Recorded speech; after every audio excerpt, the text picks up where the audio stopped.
Hi, I'm Kwai Chi, and today I want to talk about the NHS. There seems to be a big debate at the moment about whether the states should incorporate a new system which is based on the UK's NHS or something similar.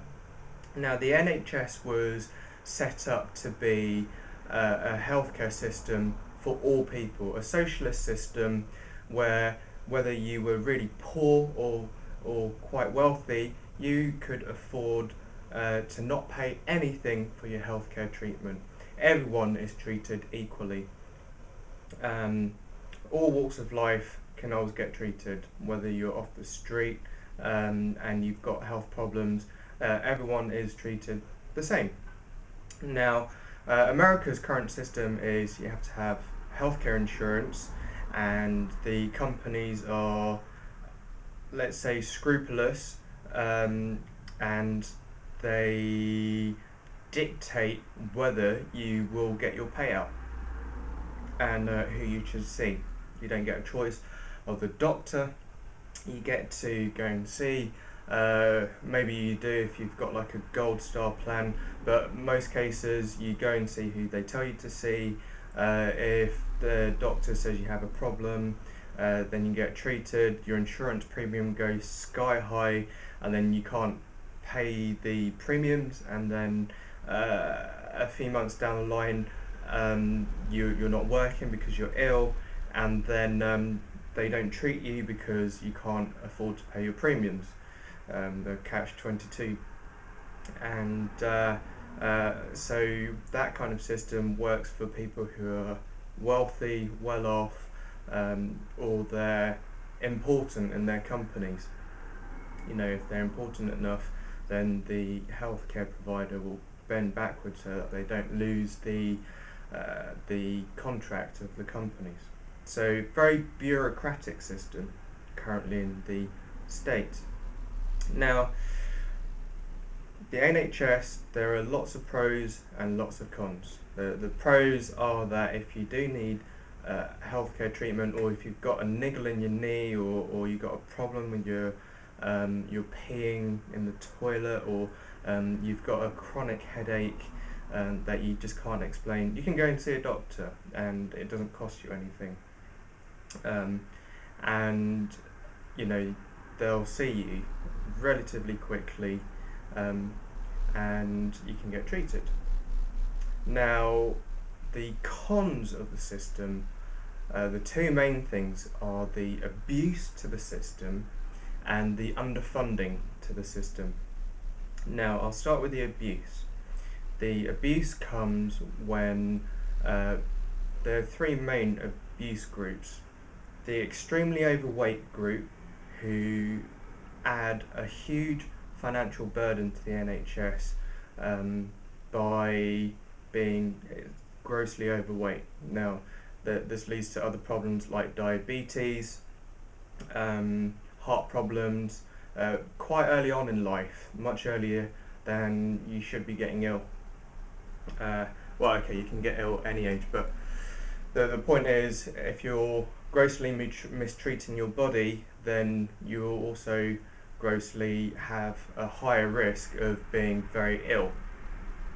The other group are very young mothers, people who are trying to get on the council free housing ladder, getting knocked up very early on in their life. We're talking, 16-year-olds who are getting pregnant, to 18-year-olds. We got one of the highest teenage pregnancy rates in the world in the UK, and they abuse the system by having a kid, thinking short term, we'll get a house, we'll get benefits. The welfare system in the UK gives benefits to those who are pregnant, or sorry, to those with young children. Actually, you get child credits up until I think the age of 16 or 18. So there's abuse from young mothers with no career path, nowhere to go. They have a baby on purpose, or they just decide not to have contraception. Um, so that's the second major abuser of the NHS. It costs a lot of money to have a baby, especially when they need to not have a natural birth. As soon as you're talking about surgery time, that's expensive. The main abuser in the UK at the moment are drunks, um, uh, and drug takers. On Friday and Saturday nights, um, the binge drinking culture in the UK means that on a Friday, Saturday night, the hospitals, especially the accident emergency departments, are just inundated with truckloads of drunk people who are totally off their head, no idea what's going on, falling over non-stop, or they might have passed out and they need to be treated. And the doctors are stretched, they're tired, they've been working long hours, the nurses are stressed out, and they're getting verbally, sometimes physically abused by these drunkards who just don't know what they're doing. And if they need surgery, people get run over by drunk people, so suddenly accident emergencies dealing with someone who's in a life changing moment where they could die or they could live. So, it doesn't just take one doctor to heal one person in a serious injury like a car crash. It takes a team of maybe 12 people altogether. You've got your anaesthetist, you've got your consultant doctor, you've got the specialist for the different areas of the bodies, you've got the nursing staff, the surgery team. It's a lot of people. You could be talking anything up to £20,000 for one surgery, for one car crash, for one person. That's a lot of money that people don't even have to think about when they're getting drunk on a Friday, Saturday night. If they end up in hospital, oh, it's free. And that's a major, major, major problem, because the system is then seriously abused. They got people in the hospitals just trying to keep up with cleaning up puke, and from drunk people just vomiting everywhere. And a lot of the drunk people also take drugs, to help stimulate a good Friday or Saturday night evening out, binge drinking. Let's take some ecstasy or some crystal meth, you name it, and you get into all sorts of problems when you go to hospital. I remember I had a stomach cramp, a seriously bad stomach cramp, but it was on a Friday night, and because of that, um, they had truckloads of drunk people in the hospital, and I hardly got seen. I didn't get seen till about 4 o'clock in the morning, 3 or 4 o'clock in the morning, and that was because there were just so many drunk people, and some of them were seriously ill as a result of just self-abuse. It's as simple as that. You drink too much, it's your fault. You know, and it's like, oh well, I expect the NHS just to cure me. Out of order. Now, that's the abuse side of the NHS. The other side is the underfunding of the NHS. The NHS is a centrally run healthcare system, and whether you're suffering from kidney disease or you're suffering from a flu, um, it's all controlled from one place. The method of how you get treated. You go to your GP first off, and then you get referred to a consultant, usually in a hospital, for more specialist problems. And once you get older, your care becomes the responsibility of an outpatient unit in a hospital, or then a nursing home, depending on how serious your condition is. Now, the underfunding comes from the government. The government receives money from taxpayers. Now, in the UK, we pay one of the lowest amount of taxes in Europe, and we pay one of the lowest income taxes, lowest VAT in Europe, and people don't really appreciate that. But On the same token, the government's only got so much money that they can afford to give to roadworks, to highway maintenance, to policing, to the fire staff. It all needs to be paid for. Um, and the budget for the NHS is gradually decreasing. And the way they say they decrease it is not by decreasing the healthcare, it's by decreasing unnecessary bureaucratic costs, which in practical terms doesn't work and is not true. You know, things like, oh, we can cut down the staffing in one ward to minimal staffing. Well, what they do is they cut down the staff, the permanent staff members, and they hire in temps or locums to fill in those gaps. And they can fiddle the figures so that it shows that they use less money, but in fact they're probably paying out more money. You know, temporary staff and locums cost more than permanent staff. Simple as that, you know. So, say a locum nurse can on a weekend earn £50, 40 to £50 an hour, whereas a normal permanent nurse earns nothing like that. So, you know, that gives you a kind of direct comparison as to where this underfunding comes in. And because of that underfunding, the NHS prioritises only on people who need treatment, not prevention. They don't look and assess every single person who's living. You know, they don't assess everyone once they're at the age of 18, for instance, and see if they could have some serious health issues when they're older. If they've got some kidney problems, and they could actually see that in advance, they could, you know, go on a special diet, and then the care is preventative. But they don't have the funding for that, so they have to work on treatment only. So if you've got a foot problem, then you'll go to your GP. They'll tell you to come back in a month's time to see if it still hurts or not. You go back in a month's time, it still hurts. Come back in, here's some gel or something, see if that works. They start with the cheapest cures and go up until it's very serious. And by that point, it could be the end. You know, you might lose your foot. Okay, that's worst case scenario, but it happens. You know, it happens. And that's a problem with underfunding. You get treatment only if it's apparent. I'll give you some personal examples now. I used to run a lot of marathons and ultra marathons. I used to run a lot every day, and my feet and my joints hurted.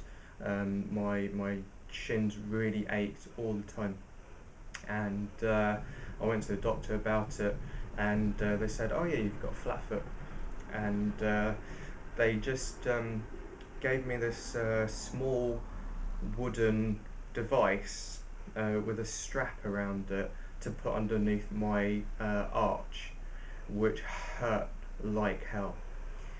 Now, when I went to Germany, actually, first off, when I went private, I went to see a doctor, and they immediately referred me to a physiotherapist who then saw that I suffered from plantar fasciitis, which is the muscle tendon underneath the foot, which runs from the heel through the middle of the foot. And they treated that with 6 months of constant massage therapy and ultrasound treatment. Now, that's expensive. The problem with having an NHS system is that because most people will use the NHS, the private sector is very expensive because there aren't many people using it. So to make it worthwhile for the private healthcare service to run and function, they need to charge higher prices. So the main per group here are Bupa, followed by a company called PPP, and they charge fairly high prices for healthcare per month.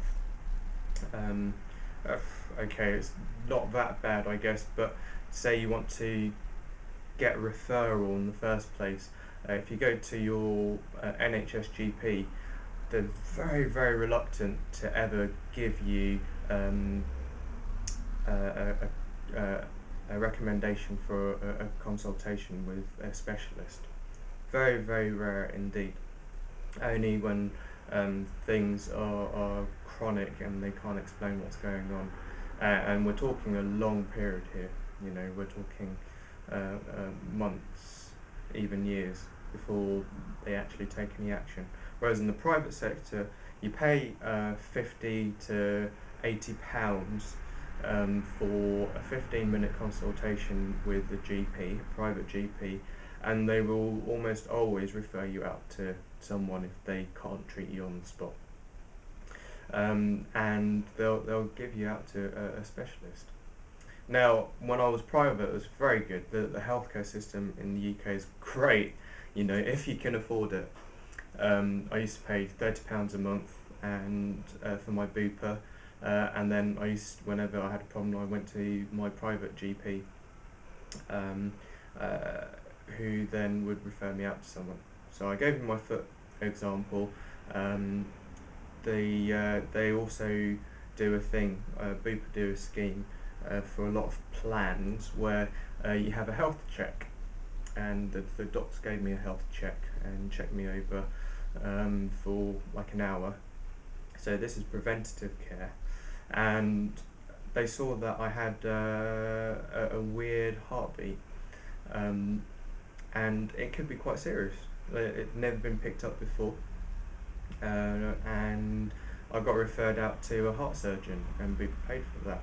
The guy cost something like £300 per hour. You know, the surgeon guy, the heart surgeon, was a specialist in his field. Very, very expensive. And he saw me, he put me through some tests, and they found that I had an ectopic heartbeat. It's nothing serious, it's just a half heartbeat every 2 beats. So instead of going did it, my heartbeat goes did it. Simple as that. But at least my mind was rest assured, and I didn't have to wait 6 months to see a heart specialist to find that out. I got seen within a week, you know, from start to finish, from when I first got seen to the finish. Now the problem with that was because the heart surgeon was so expensive and I used up about an hour of his time. My premiums for my private healthcare went up from £30 a month to £90 a month, which was quite expensive at the time. You know, it's a lot of money to be paying out for things that might not go wrong, and it's very expensive when you've got something right next to you which is free. You know, the NHS, however bad the consultations are, and however bad you think the GP is, or how much time they're actually spending with you, the private GP spends 15 minutes with you, whereas the NHS GP can only spend 10 minutes with you per consultation. But whereas the private GP, you'll talk to them maybe about 1 or 2 topics in that 15 minutes, the NHS GP is very strict these days, and you have to book a separate appointment for each problem that you have. So say if I've got itchy skin on my back and a dodgy knee, that's 2 separate appointments. They're quite strict with that because they get paid per appointment, and so 1 problem equals 1 appointment, and it's all to do with that funding thing. Now, yeah, so you know we've covered preventative care. It's very important, but the private healthcare is very good in this country if you can afford it. You know, so if you're earning a 6-figure salary, you'll probably be able to afford private healthcare, and you'll get the best treatment. You can afford to stay in the top hospitals, private hospitals, and you'll have really good treatment. The A&E though, accident and emergency, or casualty or ER wards, are always NHS. So you always end up through those doors in your local emergency ward. And like I said, drunk abusers, if you're caught up with that, however much money you've got, forget it. If you've just been stabbed, you're in a queue. Okay, you'll be seen straight away if it's a stab, because that's really important. But say if it was less than that, say you had like a bad headache, and you've got 20 drunk people in front of you, you might not get seen before there's 20 people. And uh, you know, the people with headaches recently in the news have died, within several hours. So um, it's not the best system in the world. The States, if somebody's suffering from kidney failure, and say they failed to declare that they had kidney stones when they were younger, or something that happened when they were 2 years old, they didn't reveal that to their company, or if on their contract it says that they're not covered on that cover, then you're buggered, and you have to pay for it privately out of your own pocket, which in the US is extortionate. Then you're buggered. Now, how do you solve a problem like this? Well, I've lived in a few places in the world, and Australia have quite a good care system where it's called Medicare, and you pay a subscription per month for your healthcare. And if you're uh, quite poor, then it's free. If you're earning quite a bit of money, then you can also go privately to a private healthcare system, like totally private, and that's more equal. That's a fairly good system. But the best system that I've seen is probably Germany. When I lived in Germany, not only because of the pay structure, but also because of the way they treat people. They're really big into preventative care rather than treatment. Well, okay, they'll still treat you if you've got a problem. They're not going to let you die or anything, but they look at prevention, and you see a specialist for every problem that you have. So, for instance, when I went to the urologist, the first thing they do before they take you on as a patient is take a blood sample, pee sample, and they analyse everything. And I was told that I needed to change my diet. I was going to get kidney stones forming when I was older. I needed to drink more fluids than even what I was drinking then. I was on probably 3 litres of water a day, and I needed to increase that intake. Um, and these are things that you wouldn't even think about. I was told to drink more green tea because that would be good for my kidneys. And you wouldn't get that in England ever. My foot problem, I went to the osteo doctor there, and they looked at my posture, not just at my foot. They looked at all my joints, and how I stood up, whether I was more left or right leaning, um, whether I had problems with sciatica, and they found that there weren't too many problems, but it was all in my feet. And while in the UK, I had to go privately to get this foot pad made up, an insole, which cost me about £300 just for the insole.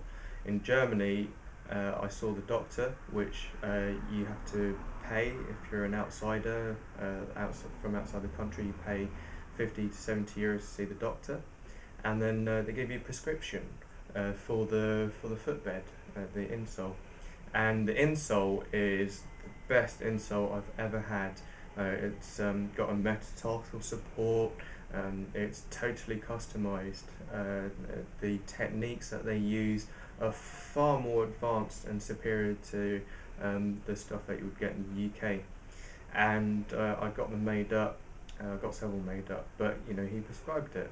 And if I was a German citizen, that footbed would only cost me €10 to make up. Because I was private from outside the country, it cost me €110. But still, that is about maybe £200 cheaper than what I've got it for in the UK, going totally private. I'll give you another example.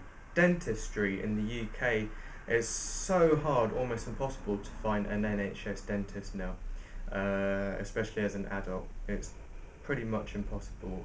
Pretty much all dental care in the UK is now private, and it's so expensive. Ask anyone trying to find a dentist here.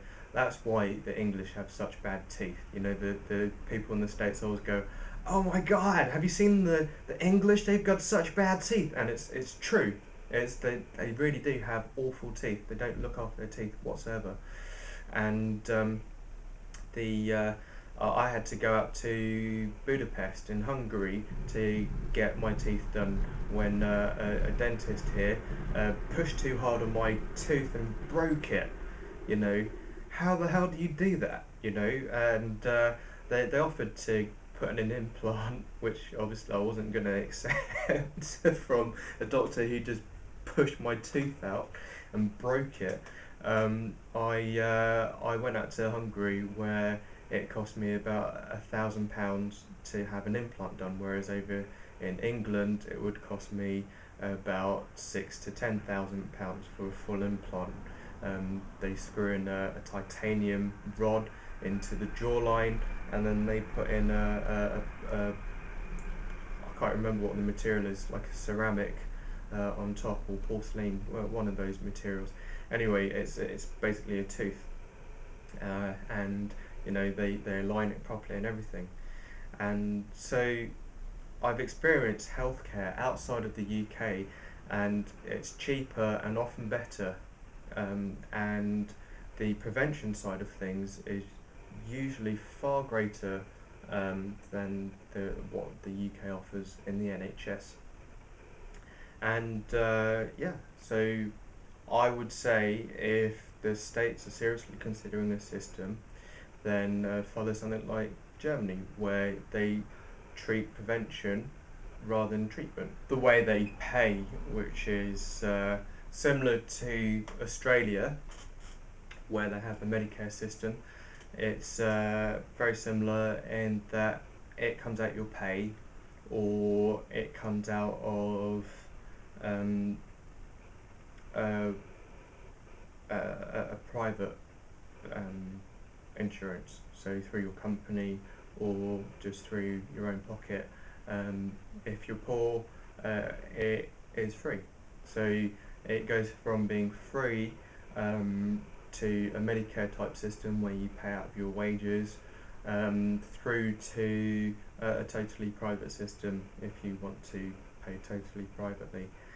Most people go for that Medicare system, and it works very well, and instead of going to see one doctor, a GP, who then outsources you to people, if you've got a problem, you go straight to your urologist, you go straight to your dermatologist, you go straight to the heart surgeon, cardiologist. It's as simple as that. What is such a great system? You've got a problem with your shoulder, and it's your joint. You go to your osteo doctor. It's a fantastic system, and it works so well. And also the pharmacists. This is another important point. The pharmacists are given much more control to dispense drugs.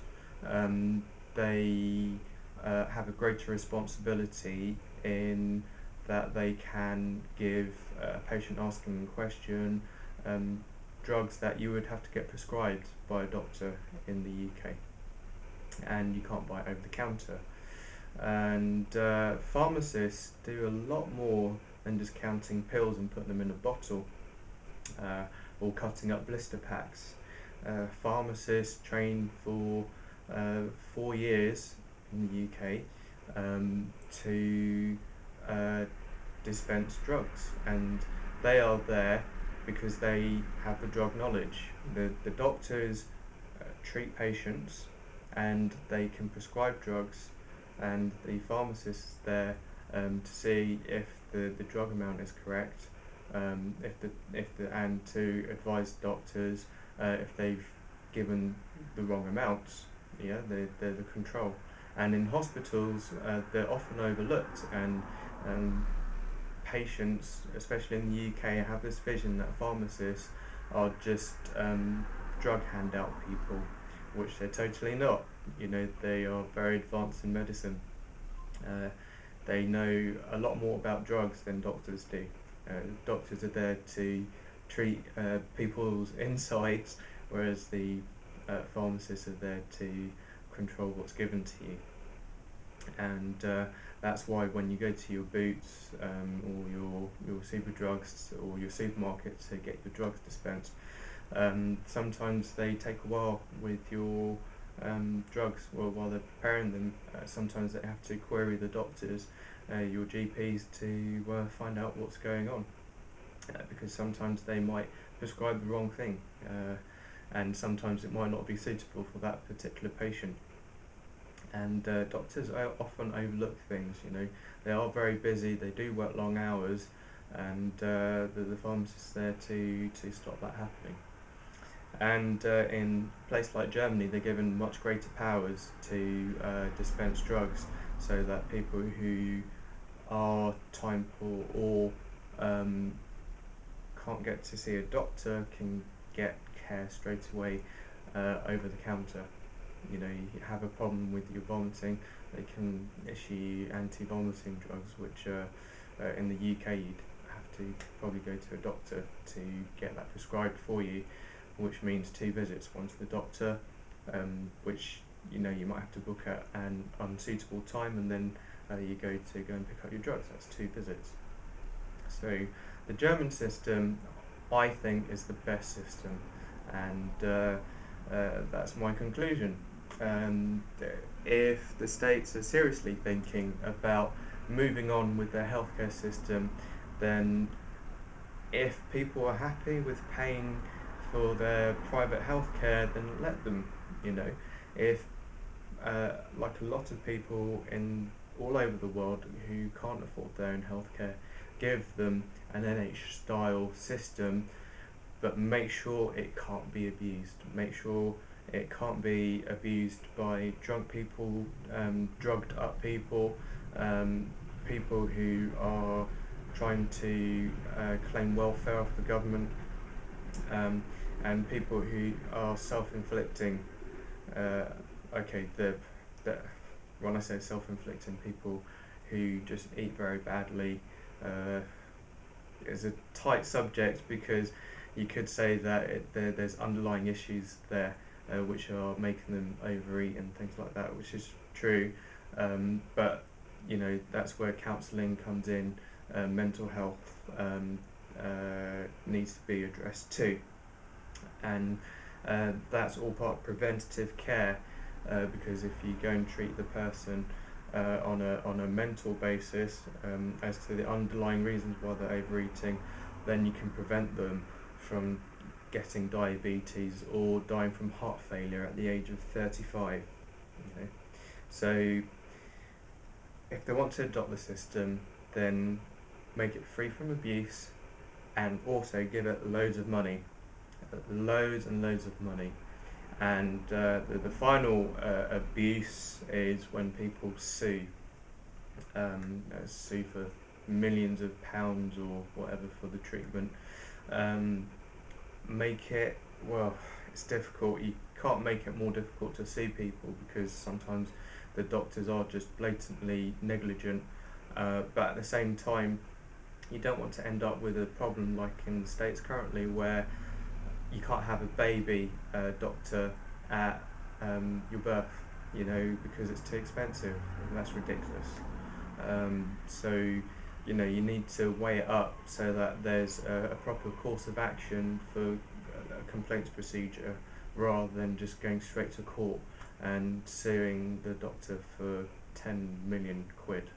It's insane amount of money. So yeah, there you go. My conclusion is whatever needs to come needs to come. It's probably going to be better than what the states have got at the moment, and but the one healthcare for all thing is a nice idea. The NHS, great idea, doesn't work in practice. So go for the German system. Alright. Anyway, that's just my opinion. I'm Kwai Chi. Until next time, take care.